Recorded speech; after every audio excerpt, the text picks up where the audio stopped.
plus prédictive, plus préventive, mais là, ce sont des mouvements de fond que vous connaissez bien et que les uns et les autres, encore une fois, vous alimentez. Et je crois qu'en ce sens, les réflexions récentes sur les bases de données génomiques constituent à l'évidence un premier pas vers un nouveau modèle de soins que nous devons anticiper avec vous, c'est-à-dire avec les industriels et aussi avec les professionnels de santé. Et donc je crois qu'encore une fois, dans ce domaine-là, Medicen, par le vivier d'entreprises adhérentes que vous représentez, sera un acteur majeur. L'État, je vous le répète, n'est pas en reste. Il soutient évidemment votre action, alors à travers le financement du pôle, cela va de soi. D'ailleurs, je vous précise que dans le PLF 2017, celui qui a été vu en Conseil des ministres la semaine dernière, la dotation de fonctionnement des pôles de compétitivité est maintenue, reconduite. Voilà. Elle est même reconduite plus, mais vous savez qu'après, il y a toujours des rabots. Bon, enfin, en tout cas, elle est préservée. Voilà. Dites, elle est préservée, c'est le meilleur terme. Voilà. Et puis, il y a tout le volet des investissements d'avenir aussi, le fameux PIA. Vous savez qu'il y a un troisième volet qui a été décidé pour le fameux PIA, 10 milliards d'euros. Et dans ce qu'il faut retenir, au-delà du détail et des chiffres compliqués que les uns et les autres se plaisent à décortiquer à la 15e décimale, ce qu'il faut retenir, c'est que ce troisième PIA, il va plus vers l'aval que les deux premiers. Donc il est moins académique, mais plus tourné vers le transfert de valeur, le transfert d'innovation et le soutien aux entreprises innovantes. Donc nous sommes très contents de cette orientation, hein, puisque sur 10 milliards, si vous voulez, en gros, il y a 3 milliards d'académiques, 3 milliards de transferts et 4 milliards de soutien au développement industriel. Voilà. Ce qui est une proportion un peu inversée par rapport au PIA 1 du début. Et donc ça permettra de soutenir l'innovation, la création d'entreprises. Voilà. Les aides qui seront consacrées à l'industrie du futur, à la structuration des filières et aux projets collaboratifs soutiendront évidemment toujours les projets innovants en matière de santé. Les projets devront être évidemment convaincants pour être retenus, mais s'inscrire dans les priorités que j'ai évoquées, ça me paraît assez évident. Et donc, encore une fois, il vous appartient de promouvoir ces projets et de nous les faire passer, et puis de mettre en réseau toutes les entreprises qui peuvent y concourir. Voilà, une fois qu'on a dit ça, je crois que s'il fallait résumer, la santé est un sujet majeur. L'État se préoccupe de la filière industrielle en matière de santé, avec toute la complexité que ça peut avoir. Mais en tout cas, en matière d'innovation, nous avons des enjeux énormes, nous avons des atouts colossaux. Donc, nous avons besoin d'écosystèmes et d'acteurs capables de faire... De créer un effet systémique un peu entre tous ces acteurs. Le pôle de compétitivité Medicen est à l'évidence un des acteurs majeurs pour cela. Et donc, je me réjouis de vous voir aussi entreprenants et heureux d'être ensemble, parce que c'est quand même ça la base. Et puis, vous pouvez compter évidemment sur la Direction générale des entreprises. Je pense pouvoir dire un peu plus généralement sur le ministère de l'économie. Même si je ne suis pas forcément le plus qualifié pour en parler, mais en tout cas sur nous pour vous aider et vous accompagner. Et puis j'espère bien que ces 10 ans marquent une réussite, mais que les 10 ans qui viennent marqueront d'encore plus grandes réussites. Voilà, merci beaucoup et bon anniversaire.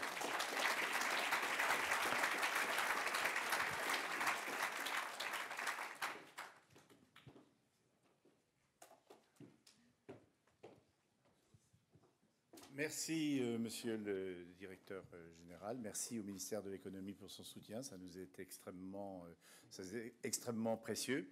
Et puis, nous allons continuer. Pardonnez-nous, chers participants dans la salle, d'avoir un peu jonglé avec l'emploi du temps. Je pense qu'on va reprendre le rythme normal des choses. Et j'invite Béatrice Falise-Mira, je ne sais pas, avec Pascal ou sans Pascal. Voilà. Je vous invite l'un et l'autre à reprendre le cours normal de l'animation et vous demande à nouveau de m'excuser. Merci beaucoup. Donc, effectivement, grâce aux lois de la chance et du hasard, nous retombons à peu près sur nos pieds sur le timing. Merci à tous de vous être adaptés.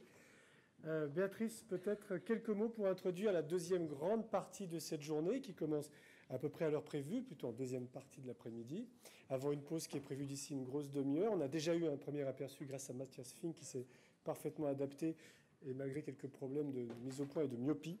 Nous attaquons donc les projets, les pitchs, 14-1, déjà passé 13 projets qui vont vous être présentés et qui vont permettre de balayer toutes les grandes initiatives qui, une fois de plus, permettent de de connaître, de mieux comprendre et d'apercevoir de façon concrète la jonction entre des technologies, le numérique. Et pour ça, je vous propose de vous laisser la parole, Béatrice, pour que vous puissiez présenter ce que nous allons voir cet après-midi. Alors, je vais effectivement faire une petite présentation. Donc, on change de thème. On va maintenant rentrer dans les projets, on va rentrer dans les PME, dans les entreprises, et aussi, vous allez voir un témoignage académique aussi, donc dans les projets de nos membres. Et l'idée, là, c'était pas de... Bon, on est sur nos 10 ans, mais on s'est dit, on va plutôt regarder devant et pas derrière, et pas ça, on a fait un certain nombre de bilans, maintenant nous nous projetons. Alors, ce que je voulais quand même dire avant d'abandonner le côté bilan, vous avez dans les pochettes aujourd'hui les belles histoires de Mélicène. Donc c'est un début. Alors c'est pas exhaustif. Ça a la volonté un peu de décrire à travers des témoignages ce que nous faisons dans le pôle, et ça couvre aussi bien les projets que les accompagnements des PME, que nos activités à l'international ou les activités sur le territoire Île-de-France. Donc, à la limite, c'est aussi un appel à candidature. C'est que c'est quelque chose qui doit vivre, qui doit grossir, qui doit s'enrichir. Là, c'était vraiment la première version. Donc, n'hésitez pas à remonter vers nous si vous souhaitez qu'on documente d'autres témoignages sur ce qui se passe dans le pôle au niveau de tous les projets qu'on peut mener. Donc, maintenant, nous allons passer sur... On a voulu un peu... Alors, de façon faire un peu un parcours. Donc, on va commencer plutôt par décrire des innovations dans le diagnostic. Et en deuxième partie, bon, c'est pas parfait, pareil, parce qu'on doit s'adapter parfois à quelques contraintes. Après, ce sera plutôt sur les traitements mis en place. Et vous allez voir qu'on va retrouver tout ce qu'on dit depuis ce matin. Donc, on va retrouver l'importance du numérique, qui est quelque chose vraiment présent absolument dans presque toutes les activités qu'on peut mener. Vous allez retrouver la présence, puisqu'il y a du numérique, parce qu'il y a du dispositif, parce qu'il y a de la biologie. Vous allez retrouver le multimétier et le multi-acteur, qui est de façon très, très, très prégnante. La plupart aussi, on parlait de l'international. Derrière, on va retrouver aussi un certain nombre de projets qui sont allés à l'international, donc qui ont pu prendre leur essor en n'adressant pas que le marché français, mais allant au-delà des frontières. Et on parlait de formation depuis le début. Vous allez voir que les métiers sont divers derrière chacun des projets et des expériences. Donc maintenant, je vais donner la parole à Marie Ménadier, qui va entamer ce difficile exercice donc d'avoir 6 minutes pour présenter son projet. Merci Marie.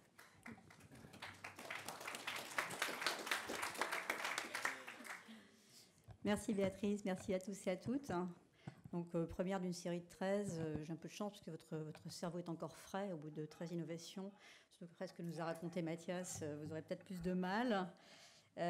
Donc, je vais vous présenter un projet que nous avons clos, qui s'appelle Dexeos, et qui vise à contribuer à la prévention du risque fracturaire chez la personne âgée. Alors, avant de vous dire pourquoi il faut prévenir le risque fracturaire chez la personne âgée, au cas où vous ne soyez pas complètement convaincus, bien que certains d'entre vous aient quelques tempes grises. J'ai commencé par dire quelques mots des participants à ce projet. Comme toujours dans un bon projet de développement dans le dispositif médical, enfin comme souvent et comme je l'espère de façon vertueuse, il faut le faire de plus en plus, deux hôpitaux, donc 2 équipes hospitalières, le CHU de Bordeaux et la PHP, qui sont des partenaires de notre entreprise. Donc je dirige Emos Imaging à titre personnel, des partenaires de notre entreprise des tout premiers jours, puisque le CHU de Bordeaux a eu le cran d'acheter le premier EOS de passer commande avant même qu'il n'ait le marquage CE. Et je lui rends hommage régulièrement pour avoir eu ce courage à l'époque. Et puis la PHP est un grand partenaire. 2 sociétés, donc EOS Imaging, une société française d'imagerie médicale dédiée au système ostéo-articulaire que je dirige, une autre société qui est Medimap, qui est également une société française dans le logiciel d'analyse de l'os, on y reviendra, et puis un laboratoire académique, donc on a le trio gagnant. Alors nous nous sommes attaqués ensemble à un sujet qui est important, qui est effectivement ce risque fracturaire de la personne âgée. Et je vais vous rappeler en quoi c'est un enjeu de santé publique. Le premier enjeu, c'est qu'une personne de plus de 65 ans sur 3, aujourd'hui en France, va avoir une chute. C'est 1 sur 2 quand on passe 70 ans. Or, à 65 et à 70 ans, respectivement, on reste des sujets très jeunes aujourd'hui. Donc, c'est un sujet parce que cette chute, elle s'accompagne bien sûr d'une lésion qui commence par une lésion traumatique, qui a des impacts si on veut parler médico-économique, il y a des impacts modestes ou moins modestes. On ne sait pas en tout cas tellement bien les mesurer. Par contre, il y a un impact tout à fait significatif qui est que 41 personnes de ces personnes qui chutent vont se casser quelque chose. C'est-à-dire que cette lésion va être une fracture, le plus souvent une fracture du col du fémur, une fracture vertébrale. Et que là, cette blessure, eh bien, en matière de traitement de la blessure fracturaire, mais également d'immobilisation, etc., c'est un coût de santé publique qui est tout à fait important, qu'on estime à environ 35 000 $ sur le simple épisode de fracture aux États-Unis aujourd'hui. Donc c'est un enjeu de santé publique, c'est un enjeu qui a bien sûr donné lieu à des politiques de santé publique, et je pense que vous savez tous qu'aujourd'hui, on a des politiques pour essayer de mesurer au moins l'ostéoporose des femmes. C'est à peu près tout ce qu'on fait. Donc notre objectif, nous, à moyen et long terme, c'est d'améliorer cette mesure. Parce que la mesure d'ostéoporose chez la femme, je vais essayer de... D'abord, elle est un peu limitée à la femme. Or, messieurs, il se trouve que vous avez aussi des andropauses qui vous amènent à diminuer en fait le taux de calcium dans vos os. C'est ça le problème de l'ostéoporose ou de l'ostéopénie. Donc, un faible taux de calcium. Mais pour l'instant, c'est tout ce qu'on mesure pour se dire bon, l'os va être plus fragile et donc il y a risque de fracture. En faisant ça, on ne mesure pas le risque de chute, qui n'a rien à voir avec le taux de calcium. Et puis, il se trouve que cette mesure du taux de calcium dans l'os est un assez mauvais prédicteur. Enfin, c'est un prédicteur, on va dire, moyen de la fragilité osseuse. Il y a d'autres prédicteurs sur lesquels il faut travailler.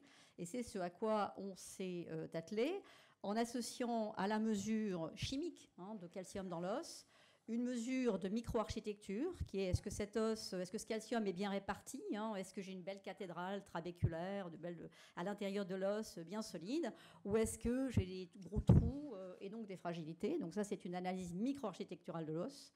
Et puis, associé à cela, il y a aussi cette analyse macro-architecturale de l'os qui, nous, chez EOS Imaging, nous importe beaucoup parce qu'elle a à voir avec non seulement comment les os s'organisent entre eux, enfin en tout cas comment l'individu a une posture, dans quelle posture se tient l'individu, quel est son équilibre, à la fois dans le plan sagittal et dans le plan frontal, et est-ce que les paramètres posturaux de l'individu sont des prédicteurs également de son risque de chute et donc de fracture. Donc l'idée de Dexeos, ça a été de contribuer à amener un peu plus loin tout ceci qui sont avec des technologies qui sont représentées par des industriels, et puis des choses encore plus avancées autour de la biomécanique de l'os, dont tout à l'heure Pascal Pic parlait en disant un os, ce sont aussi des composants biomécaniques. Donc là, c'est un peu plus amont. Notre objectif, ça n'est pas de mettre un produit qui fasse tout cela et d'avoir une politique de dépistage demain, mais c'est de contribuer par des développements de sous-produits, d'avancer tout ce sujet. Donc, qu'est-ce qui a été fait, je vais assez vite là-dessus, qu'est-ce qui a été fait dans le cas de Dexeos? Donc, sur le calcium, la mesure d'ostéoporose, ça existe, on ne va pas réinventer la mesure d'ostéoporose. On s'est attaqué donc à la mesure de microarchitecture, et c'est Medimap qui a porté ce volet-là essentiellement avec nous, bien sûr, puisque ce sont sur nos images radiographiques et os basse dose qu'on les a faites. Et là, on a développé à la fois des outils de calibration et deux premiers éléments d'un logiciel de mesure, encore une fois, ce qu'on appelle le Trabecular Bone Structure Index dans l'os à partir de radiographie et os. Donc ça, c'est un premier volet d'avancée. Et puis, dans le volet qui a été porté plutôt par EOS Imaging, donc nous, je vous rappelle que nous avons développé, indépendamment d'Exeos, et depuis quelque temps déjà, un matériel qui est tout à fait unique, qui fait de l'imagerie biplan, basse dose, innovante à 2 et 3 dimensions. Et donc, ce que nous avons fait dans le cas de Dexeos cette fois-ci, donc sur ce sujet qui est comment est-ce que ce patient se tient et comment est-il à risque, c'est d'une part de développer des logiciels d'analyse rapide et automatique de la posture, d'analyse sagittale posturale, de façon à pouvoir repérer quelle est la posture de l'individu par rapport à une normalité, donc par rapport à un confort, parce que quand vous êtes plié en deux, parce que vous êtes en compensation entre vos hanches et vos genoux, vous avez pas de confort. Et puis également développer une application microdose, c'est-à-dire que EOS c'est déjà très basse dose, c'est un matériel qui abaisse fortement la dose d'irradiation, et microdose permet de ramener encore plus bas la dose d'irradiation. Donc aujourd'hui on sait faire des examens. Voilà. Il reste 1 minute, mais j'y suis. On sait faire des examens qui nous permettent de ramener la dose d'examen à une semaine de radiation sur Terre, c'est-à-dire à peu près l'environnement. Et donc, avec ça, on peut faire du dépistage. Voilà. Donc, ça, ce sont les produits développés. Les avancées cliniques de la recherche, c'est que ces produits, pour certains d'entre eux, ont été testés. Donc, on a des études cliniques qui montrent des liens entre posture et risque de chute, entre posture et risque de fracture. Ça a été mené et communiqué par Cochin en particulier, qui valide microdose. Des résultats cliniques sur des petites cohortes encourageants sur les TBS. Et puis, en amont, des travaux qui ont été menés par l'académique sur la médecine biomécanique. 43 publications et communications. Et j'en ai presque fini, si ce n'est pour dire que pourquoi ça marche. Et je tiens à le redire et à le dire haut et fort, parce que nous avons, alors ce petit bonhomme-là, il est facilement identifiable, hein, c'est le médecin. C'est un projet qui a mis ensemble, comme on le fait très régulièrement dans le développement, des médecins, une petite loupe qui veut dire ici la recherche, et puis malheureusement nos ingénieurs sont de plus en plus des informaticiens, malheureusement ou heureusement, mais ils passent beaucoup plus de temps devant une console qu'autre chose, donc des ingénieurs dans nos sociétés innovantes du dispositif médical. Voilà, j'en ai fini dans les temps, je crois. Parfait, merci beaucoup Marie Ménadier. Très joli projet qui a énormément de succès, qui est très visible et dont on parle beaucoup dans beaucoup d'institutions, dont ce lieu. Je vous propose de continuer, comme l'avait dit Béatrice, on est dans une logique plutôt diagnostique. On continue avec des projets dans cette veine, avec le second projet, deuxième projet Mamonext, qui est lié notamment à General Electric, à GE, et c'est Serge Muller qui vient nous en parler. À nouveau, 6 minutes pour nous parler d'une machine polyvalente d'imagerie à tomographie à rayon X pour la mammographie. Merci beaucoup. Et encore une fois, ici, on va parler de quelque chose qui est plutôt axé sur la santé de la femme, bien que pas exclusivement, malgré tout. Vous avez peut-être souvenir de cette campagne en 2005-2006 qui avait été reprise par le magazine Marie-Claire. L'année dernière, cette femme a montré ses seins et elle a sauvé sa vie. Alors, en fait, le cancer du sein est une maladie qui concerne une femme sur 8. Une femme sur 8 au cours de sa vie aura été diagnostiquée avec un cancer du sein. Il est très important, et il a été démontré, de comprendre l'efficacité du dépistage par mammographie, qui a montré que pour les populations en particulier entre 50 et 74 ans, a amené à une réduction de mortalité de 30%, et ce, par la possibilité de détecter de manière précoce le cancer du sein.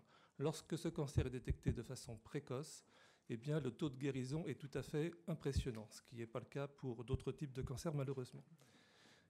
Un des problèmes néanmoins qui subsiste, c'est la participation de la population concernée au dépistage. En France, par exemple, il y a encore 30% de la population invitée qui ne participe pas au dépistage.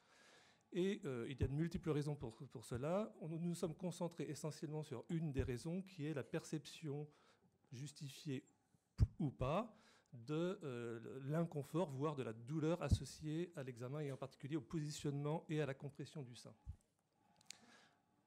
Il y a d'autres avancées technologiques qui ont eu lieu et applicatives qui sont décrites ici sous forme d'illustration. La tomosynthèse, qui est l'imagerie 3D du sein, qui permet d'avoir des images de coupe du sein.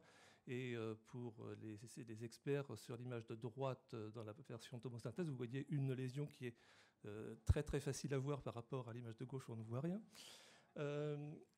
Et en angiomammographie, là, on injecte un produit de contraste, du iodé, un petit peu comme en scanner, et ça permet de voir dans des seins extrêmement denses dans lesquels les lésions peuvent ne pas être visibles, de voir des prises de contraste qui sont complètement évidentes à détecter et à caractériser. Et ça amène à pouvoir faire des diagnostics dans des temps beaucoup plus courts que ce qui existait aujourd'hui et à des coûts beaucoup plus faibles que ce qui existait aujourd'hui, par exemple, en se comparant par exemple à l'IRM. Donc c'est des façons de travailler qui permettent à des instituts comme l'Institut Gustave Roussy de réduire le temps de diagnostic à une journée, par exemple, ce qui est une grande avancée. Et puis enfin, le guidage de la biopsie par de l'imagerie permet d'aller jusqu'à la vérité histologique pour pouvoir poser le diagnostic. Donc en fait, le projet Mamonext, c'est un projet qui essaye de regrouper l'ensemble de ces applications tout à fait modernes et veut rajouter en même temps l'amélioration de l'expérience au niveau de la patiente pour l'examen. Et en fait, on a aussi regardé l'expérience au niveau de la manipulatrice pour éviter les troubles musculo-squelettiques dans son travail de tous les jours. Aussi, nous avons attaqué la réduction des coûts pour pouvoir impacter de façon positive les coûts de santé. Et enfin, on s'est appliqué aussi à avoir des applications avec des faibles doses qui sont effectivement bien adaptées aux examens de dépistage. Alors vous voyez les acteurs ici du consortium, 3 industriels, un grand groupe, TLScare, une ETI, Axe, une PME Silcan, chacun avec ses spécificités, 2 académiques, le CEA et l'Université de Nantes, et l'Institut Gustave Roussy qui nous a donné les besoins cliniques et qui valide en fait tout ce qu'on va produire. Alors en termes de production, on a introduit il y a quelques mois maintenant, au mois de juin si je me souviens bien, le scénographe Pristina, qui est cette nouvelle machine en fait, qui correspond à la première étape d'industrialisation que l'on avait prévu de sortir pendant ces 3 ans de projet. Donc il y aura 2 autres étapes qui vont suivre, mais voilà, on a peu avant, je dirais, la fin des 2 premières années du projet, réussi effectivement à tenir nos engagements en termes de délivrables. Cette machine donc, inclut l'ensemble des applications, donc imagerie 2D, 3D, avec injection de produits de contraste, et qui a été fait pour améliorer l'expérience de la patiente. Vous voyez ici, par exemple, on a travaillé beaucoup sur les formes arrondies pour éviter que les parties qui sont en contact avec le corps de la femme viennent lui faire mal. Et sur la partie compression, on a introduit plusieurs innovations, dont celle qui est illustrée ici, où la femme prend fait partie de l'expérience de la compression. C'est-à-dire que la manipulatrice va positionner le sein, va le comprimer pour que, de manière diagnostique, on ait une bonne qualité d'image. Et la femme à qui on aura expliqué le fonctionnement de la compression pourra aller un petit peu plus loin pour pouvoir diminuer la dose qu'elle va recevoir, pour pouvoir améliorer la qualité de l'image, et ce, en fonction de ce qu'elle ressent elle-même sur qu'est-ce qui est acceptable en termes de niveau de compression. Donc cet appareil a été sorti. Je vais vous raconter juste pour conclure une petite anecdote qui est dans 2 centres. Évidemment, le premier centre qui a été installé, c'est l'Institut Gustave Roussy. Dans ce centre et dans un centre aussi aux États-Unis, on a eu la même anecdote. Une femme arrive devant cette magnifique machine, une salle toute repeinte, et elle dit « Oui, bon, très bien, vous avez changé les couleurs, mais ça reste un appareil de mammographie. On va me comprimer le sein, ça va me faire mal, comme d'habitude. » Encore, cette femme-là a de la chance, elle vient quand même malgré tout au dépistage. Et en fait, à la fin des 4 clichés qu'on lui a fait, elle sort en disant « Je n'ai rien senti, c'est extraordinaire, je reviens quand vous voulez. » Donc voilà, ça c'est une anecdote. Ce que j'espère, c'est qu'on arrivera à démontrer avec des études cliniques qu'effectivement on aura amélioré ce confort et que ça permettra d'avoir un impact sur le dépistage qui permet de sauver des vies. Merci beaucoup Serge Muller. Excellente présentation, très convaincante et dans les temps, bravo, c'est passionnant. Et alors, on va quitter provisoirement la question du diagnostic pur pour aller dans une technologie qui est plus de rupture, qui va bien au-delà et qui est celle de la microfluidique, avec Helvesis Microfluidic Innovation Center et Guilhem Velvekaskilias, voilà, qui vient nous rejoindre et qui a également 6 minutes pour nous parler de ses projets de recherche autour de la microfluidique et qui pourrait créer une sorte de microfluidique valley. Donc voilà, tout un programme, on vous écoute. Je vous remercie. Donc, je m'appelle Guilhem Velvekaskilias, je suis PDG du Microfluidic Innovation Center. Et tout d'abord, je suis très heureux de parler devant vous aujourd'hui. J'espère qu'à l'issue de cette présentation, nous pourrons initier de belles conversations, voire même des collaborations. Que vous soyez entrepreneur, médecin, journaliste ou simple badaud, je suis ouvert à tout. Je vais vous parler d'un sujet que j'adore, un peu polémique, vous le verrez, c'est la lutte contre le vieillissement. Dans un premier temps, on pourra voir comment, avec justement les biotechnologies, on pourrait augmenter radicalement l'espérance de vie de l'espèce humaine. Puis, dans un deuxième temps, nous verrons comment, avec la microfluidique et les organes sur puce, nous pourrions encore accélérer cette révolution. Alors, on va y aller. Pour l'instant, c'est pas encore. Alors, je vais continuer. Dans les 30 000 dernières années, ce qu'on peut en remarquer, c'est que l'espérance de vie de l'espèce humaine n'a quasiment pas bougé, à l'exception des 150 dernières années. Vous le savez peut-être, mais on a gagné 6 heures d'espérance de vie toutes les 24 heures dans les 150 dernières années. Et aujourd'hui, la principale limitation à notre espérance de vie sont les maladies liées au vieillissement.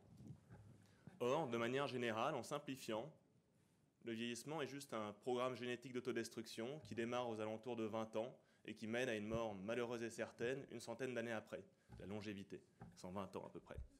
Et la question qui se pose aujourd'hui, c'est est-ce qu'au XXIe siècle, nous pourrions reprogrammer ce programme d'autodestruction? J'ai 6 minutes, alors je simplifie. Ah, on avance. En l'occurrence, les biotechnologies, une révolution en cours que vous connaissez bien, peut nous donner quelques pistes positives dans ce sens-là. non pas en gagnant 6 heures d'espérance de vie par jour, mais une douzaine d'heures, 18, 24 peut-être un jour. Ce qui donnerait raison à certains médecins, à certains scientifiques, qui disent que peut-être, parmi cette génération ou la suivante, on trouvera des individus virtuellement immortels parmi nous. Mais maintenant, je vais parler un peu de nous et de la Microfluidic Valley, très rapidement. Nous sommes tous anciens chercheurs, devenus entrepreneurs. Depuis 2011, nous avons créé 3 entreprises innovantes en microfluidique. Bon, très rentables, elles vont très bien, je suis content. Nous avons lancé une douzaine de projets R&D, en ce moment, avec une trentaine de partenaires de recherche européens. Et le nombre de projets R&D double tous les ans depuis 2011. Donc des sujets variés, culture des cellules souches, détection génétique de pathogènes, organes sur puce. J'en entendais parler juste avant Big Data génétique, qui est arrivé le mois dernier. Alors vous allez me dire, qu'est-ce que la microfluidique ? La microfluidique, c'est juste une technologie qui permet de miniaturiser l'analyse médicale sur une puce, comme on l'a fait avec l'électronique et les microprocesseurs. Vous allez peut-être me dire, pourquoi on monte autant d'entreprises ? Eh bien, personnellement, nous pensons que la microfluidique pourrait faire partie du backbone de la prochaine révolution en biotechnologie et dans le domaine des NBIC. Et en l'occurrence, on essaye de créer en France, ou du moins d'y participer, les bases d'une Microfluidic Valley. Et la deuxième raison, c'est que j'adore monter des entreprises, et donc du coup, j'en monte. Et je vais continuer à le faire. Je vais revenir au vieillissement. Alors les causes du vieillissement sont multiples. Raccourcissement des télomères, mauvais repliement des protéines, mitochondries qui se fatiguent, cellules souches qui se fatiguent, j'en passe et les meilleurs. Aujourd'hui, malgré une grosse accélération de la R&D dans ce domaine, les pièces du puzzle restent séparées. Et donc du coup, le vieillissement reste une chose très difficile à traiter. Actuellement, il existe 3 générations de traitements contre le vieillissement. L'hygiène de vie, l'alimentation, les vitamines, bon, tout le monde connaît. Les médicaments classiques, enfin quand je dis classiques, qui viennent par exemple compenser la chute de certaines molécules dans votre corps avec le temps, par exemple les précurseurs d'un NAD+, pour ceux qui en utilisent, et les traitements de 3e génération, encore pleinement dans les laboratoires de recherche, les thérapies géniques, monogènes ou multigènes, ou les thérapies cellulaires. Là, on vient directement targeter le génome des gens pour le modifier, pour essayer de changer le programme d'autodestruction. 6 minutes, c'est court. Alors personnellement, je pense qu'il n'y aura pas de pilule miracle qui permettra de nous arrêter de vieillir, mais c'est mon point de vue personnel. Par contre, je pense effectivement que peut-être certaines personnes de cette génération ou de la prochaine arriveront à atteindre la vitesse d'extraction du vieillissement, c'est-à-dire gagneront 30 ans d'espérance de vie, puis peut-être 50, puis 100, donnant raison, comme je le disais, à ces scientifiques qui pensent que quelques immortels existent peut-être déjà. La question qui se pose dans le traitement contre le vieillissement, c'est qu'on ne peut pas attendre 100 ans, c'est-à-dire de voir les gens vieillir, pour voir si un traitement marche. Et c'est là que la microfluidique intervient, parce qu'elle permet des cultures cellulaires très contrôlées et massivement parallélisées. Et en l'occurrence, si on s'amuse à cultiver des cellules souches humaines sur ces organes sur puce, sur ces puces microfluidiques, on peut venir commencer à imiter des organes humains et les relier entre eux, et faire ce qu'on appelle des organes sur puce. Et ces organes sur puce, avec une bonne métrologie adaptée en termes de vieillissement, pourrait permettre d'avoir une génération de médicaments tous les 10 ans. Alors que ce soit en permettant de tester des molécules dans les laboratoires de recherche, au niveau de la recherche fondamentale, que ce soit en avançant les tests précliniques, donc en remplaçant les tests faits actuellement sur les animaux, en balayant un peu du coup les problèmes éthiques liés à ces derniers, mais surtout en pouvant tester les millions de combinatoires qui seront nécessaires de tester pour les thérapies géniques multigènes, qui viendront un jour, je l'espère, assez vite. Je vais vous parler maintenant de notre dernier bébé, longlife.org. Ce n'est pas une entreprise, ça n'a même pas vocation à être rentable. Nous avons juste décidé de mettre en ligne gratuitement des synthèses de toutes les principales recherches effectuées dans le vieillissement dans le monde, et également de fournir des fiches, gains, risques, pour chaque médicament existant. Et quand je dis médicament, ça va de la vitamine jusqu'à la thérapie génique. Alors pourquoi on a fait ça ? C'est juste que, de mon point de vue, il y a deux types de personnes qui profiteront à plein des dernières innovations dans le domaine du vieillissement, les gens immensément riches et les gens immensément informés. Et c'est juste donner l'opportunité à n'importe qui d'être immensément informé. Je voudrais maintenant remercier Médicène, quand même, parce que c'est aujourd'hui, maintenant que nous faisons face à des projets qui coûtent parfois pour certains plusieurs millions d'euros, que nous avons besoin de mettre autour de la table tous les partenaires nécessaires pour les réussir. Et Médicène nous offre cette opportunité, comme l'opportunité de parler aujourd'hui devant vous. Et du coup, n'hésitez pas à venir me voir Si vous êtes d'accord, pas d'accord, si vous avez envie de créer des synergies, c'est mon travail, créer des synergies. Je vous remercie. Merci beaucoup, Guilhem Belvé-Castillas. Dans quelques minutes, il y a une pause qui permettra effectivement d'aller discuter d'immortalité et d'avoir la bonne recette pour vivre 2000 ans. C'est assez extraordinaire. On continue avec les projets étonnants, avec cette fois quelque chose qui a trait à un moment où justement notre vie est un petit peu en pause. C'est le sommeil, avec le projet Somnonautes et de BioSerenity, avec Pierre-Yves Frouin. Voilà, merci de me rejoindre. Le Somnonaute, donc un pyjama qui intègre des points de mesure pour diagnostiquer les troubles du sommeil. Voilà, donc vivre longtemps, oui, mais en dormant bien. On vous écoute.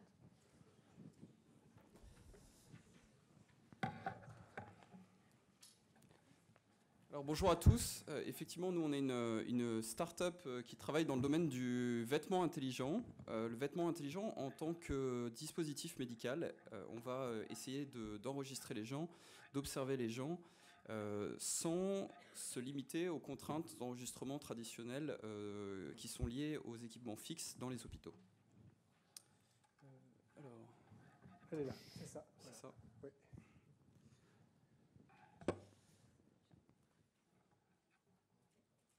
Non, peut-être. C'est le prochain. C'est pas celui-là. Si, c'est ça. Voilà, il faut appuyer sur le gros en fait. Ok. Alors on parle d'une transformation, on est parti d'une transformation, d'une observation que l'industrie du diagnostic allait se transformer, avec aujourd'hui une boucle de diagnostic où le patient va se déplacer, d'abord aller à l'hôpital, rencontrer son médecin. Son médecin va le voir, va lui poser des questions, va l'ausculter, puis l'envoyer faire une série d'examens. Il va donc se déplacer là où a lieu l'examen, récupérer ses résultats d'examen et revenir voir son médecin. Donc ça, c'est la boucle traditionnelle hospitalière. On pense qu'avec l'arrivée des systèmes point of care, donc système de diagnostic auprès du patient, cette boucle le marché va exploser et on va pouvoir faire beaucoup plus de mesures. Avec la première chose, c'est que à partir du moment où ce n'est plus le patient qui se déplace à une salle d'examen, mais le système d'examen qui suit le patient, n'importe quel lit d'hôpital peut devenir un endroit où on fait un enregistrement. Ça, c'est la deuxième boucle. Le cercle suivant correspond au fait qu'on va pouvoir, dans le futur, enregistrer les patients non plus à l'hôpital du tout, mais dans l'environnement de vie réelle, avoir des enregistrements dits écologiques, c'est-à-dire qui correspondent à l'environnement de vie du patient, en enregistrant ces patients sur la durée, sans limitation de coût d'hospitalisation, à domicile. Et dans un futur plus ou moins lointain, on va avoir des systèmes qui vont permettre l'enregistrement des patients sur des durées beaucoup plus longues, et donc potentiellement de faire de la médecine qui soit non seulement personnalisée, mais aussi prédictive, avec de l'enregistrement préventif. Alors avant de parler du Somnonaute, je voudrais parler du premier cas qu'on a mis aujourd'hui sur le marché, qui s'appelle le Neuronaute, qui est un système de diagnostic destiné aux patients épileptiques. Vous avez en haut à gauche le système traditionnel d'enregistrement d'un patient épileptique au moyen d'un EEG, donc d'un électroencéphalogramme. On voit que sur le patient, on va poser 21 électrodes avec un gel. Il faut du personnel hospitalier pour aller poser ces électrodes. On a ensuite un paquet de câbles qui sort de la tête du patient et qui vont se brancher dans une boîte tétière, dans un ordinateur fixe, dans une salle dédiée à l'hôpital. Demain, grâce aux vêtements intelligents, on va pouvoir enregistrer ce même patient avec un système d'électrodes sèches. Donc le patient va pouvoir s'équiper lui-même et être enregistré là où il le souhaite. On utilise la connectivité via le smartphone ou via des bornes Wi-Fi pour enregistrer les signaux, les transmettre à domicile et qui puissent être mis à disposition du médecin à distance, donc sans que le patient soit à côté du médecin. Le médecin va pouvoir regarder quels sont ces signaux. Alors pourquoi ça c'est important ? C'est important parce que aujourd'hui, avec des enregistrements dans une salle dédiée, on est limité par la disponibilité de la salle, on est limité par les coûts d'hospitalisation. Et donc, ce qu'on voit en France, c'est que traditionnellement, les enregistrements d'EEG sont faits sur une durée de 20 minutes. 20 minutes, quand il s'agit d'observer un événement épileptique, c'est parfois trop court, c'est même souvent trop court. Et donc, sans cette information de l'activité critique ou intercritique du patient, le médecin va se baser sur les indices qu'il a, prescrire un traitement et puis réajuster ce traitement tous les 3 à 6 mois, à chaque fois qu'il voit le patient, jusqu'à trouver le bon traitement et qui permette au patient d'être stabilisé. Maintenant, si on en donne au médecin beaucoup plus d'informations, cette boucle va être beaucoup plus courte et donc on peut arriver au bon traitement pour le patient beaucoup plus rapidement. On espère que pour certains des patients, on va pouvoir raccourcir ce temps d'arrivée au traitement de 1 à 3 ans à seulement quelques semaines. Alors voilà à quoi ça ressemble. Il s'agit donc d'un système qui contient 35 capteurs. Ces 35 capteurs vont permettre donc d'enregistrer la même qualité de signaux qu'à l'hôpital. On va insister sur le côté où on fait non seulement un électroencéphalogramme, mais aussi de l'enregistrement multimodal. On va rajouter des capteurs qui aujourd'hui ne sont pas dans le gold standard, mais pour essayer d'identifier des corrélations éventuelles entre des événements qui seraient neurologiques et des événements cardiaques, musculaires, respiratoires, afin d'identifier non seulement les mécanismes qui se passent et dans le cas de l'épilepsie, un risque de mort subite dans l'épilepsie, mais aussi pour les patients qui sont pharmacorésistants, dériver un système qui permette de faire du monitoring sans avoir à porter ce bonnet qui est quand même un peu stigmatisant, vous l'imaginez bien. Le projet Somnonaute, il s'agit de se réappuyer sur une partie de ces bases technologiques pour aller résoudre un problème équivalent qui est l'enregistrement des patients dans le cadre des examens de polysomnographie. On va enregistrer là où aujourd'hui le patient va dormir à l'hôpital, dort de manière relativement inconfortable, où on est limité sur le nombre de nuits d'enregistrement parce que justement ça coûte très cher de faire une nuit d'enregistrement. On est en train de développer un pyjama de polysomnographie qui va permettre au patient d'aller dormir chez lui, dans son lit, dans des conditions qui sont proches de celles auxquelles il a l'habitude de dormir, et transmettre ces signaux à distance. Donc voilà, ce projet il a pu naître grâce au soutien de Medicène, qui nous a aidé non seulement à aller chercher les subventions pour une start-up qui est comme la nôtre, les subventions qui vont bien FUI pour aller développer le système, mais aussi d'identifier des partenaires industriels pour permettre de faire ce développement, notamment la société Inotera. Voilà, donc un grand merci à vous. On a plein de déclinaisons possibles d'utilisation de ces systèmes à la fois à des visées diagnostiques, mais aussi à des visées de surveillance des essais cliniques. Donc voilà, merci beaucoup à tous. Merci beaucoup. Merci beaucoup Pierre-Yves Froin pour cette présentation. Je vous propose maintenant de faire à l'heure prévue la pause que nous avions prévue. Donc on s'arrête 15-20 minutes, pas plus, parce qu'après 15, alors 15 maximum, donc 10 à 15 minutes. Merci d'avance et après nous enchaînerons avec les derniers projets. À tout de suite.